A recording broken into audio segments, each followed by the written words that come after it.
ലോകകപ്പ് ഓർമ്മകൾ പങ്കുവയ്ക്കുകയാണ് Kerala police football team മുൻ ക്യാപ്റ്റനും ചാലിശ്ശേരി സ്വദേശിയുമായ ശ്രീരാഗ് അമ്പാടി. കിരീടം ഇത്തവണ ബ്രസീലിലേക്ക് മടങ്ങുമെന്നാണ് പ്രതീക്ഷയെന്നും അദ്ദേഹം പറഞ്ഞു. കേരളത്തിലെ ഫുട്ബോളിനെ സ്നേഹിക്കുന്ന ആൾക്കാരായാലും ഫുട്ബോൾ പ്ലേയേഴ്സ് ആയാലും എന്നും വേൾഡ് കപ്പിന്റെ സമയം വളരെയധികം ആവേശം നൽകുന്നതാണ്. ഫുട്ബോളിനെ എന്നും ഒരുപാട് സ്നേഹിക്കുന്ന ഒരു സ്ഥലമാണ് കേരളം. 2002 ലോകകപ്പാണ് തന്റെ ജീവിതത്തിലെ ഏറ്റവും പ്രിയപ്പെട്ട ഓർമ്മയെന്ന് അദ്ദേഹം പറയുന്നു. ബ്രസീല് അല്ലെങ്കിൽ ഫുട്ബോളിനോടൊരു ഇഷ്ടം തോന്നി തുടങ്ങിയ ഒരു വേൾഡ് കപ്പ് കൂടിയാണ് അത് എല്ലാവരും കൂടി ഇരുന്ന് കണ്ടത് ഇപ്പോഴും ഓർമ്മയുണ്ട്. ആ ഒരു ഫുട്ബോളിന്റെ ഒരു ആവേശം ഉൾക്കൊണ്ടിട്ടാവും ചിലപ്പോൾ ഞാൻ കളി തുടങ്ങിയതും അങ്ങനത്തെ കാര്യങ്ങളൊക്കെ ചെയ്തത്. ബ്രസീൽ ജർമ്മനിയെ തോൽപ്പിച്ച് കിരീടം നേടിയ ആ ഫൈനൽ ഇന്നും മനസ്സിൽ മായാതെ നിൽക്കുന്നു.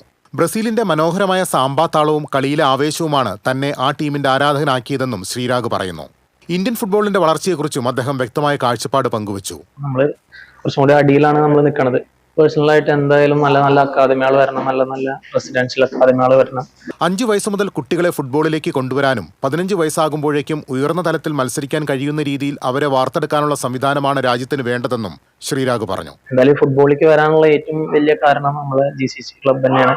അവര് ഒരുപാട് ടൂർണമെന്റുകൾ കളിച്ചിട്ടുണ്ട്. അതിന്റെ ഒപ്പം നമുക്ക് കളിക്കാനുള്ള ഒരു ഭാഗ്യം തന്നു, കളിക്കാനുള്ള ഒരു അവസരങ്ങൾ തന്നതുകൊണ്ടാണ് നമ്മൾ ഫുട്ബോളിൽ വരാൻ പറ്റിയത്. ക്രിസ്ത്യാനോ റൊണാൾഡോന്റെ ഒരു ശൈലിയാണ്, ആളുടെ ഒരു ഹാർഡ് വർക്കും കാര്യങ്ങളാണ് കൂടുതലായിട്ട് ഫോളോ ചെയ്യണത്.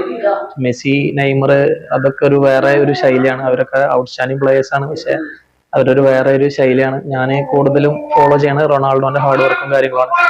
ചാലിശ്ശേരി ഹൈസ്കൂൾ മൈതാനത്ത് GCC ക്ലബിലൂടെ വളർന്ന ശ്രീരാഗ് അമ്പാടി ഐ ലീഗിൽ ചർച്ചിൽ ബ്രദേഴ്സിനായും 5 തവണ സന്തോഷ് ട്രോഫിയിൽ കേരളത്തിനായും കളിച്ചിട്ടുണ്ട്. 2018 സന്തോഷ് ട്രോഫി ജേതാക്കളായ കേരള ടീമിലെ അംഗമായിരുന്നു അദ്ദേഹം. കേരള പോലീസ് ടീമിന്റെ ക്യാപ്റ്റനായും ശ്രദ്ധേയ പ്രകടനം കാഴ്ചവെച്ചു. നിലവിൽ ചാലിശ്ശേരി GCC അക്കാദമിയുടെ ടെക്നിക്കൽ ഡയറക്ടറായി യുവതാരങ്ങളുടെ വളർച്ചയ്ക്കായി പ്രവർത്തിച്ചു വരികയാണ്. TCV news, Kunnamkulam.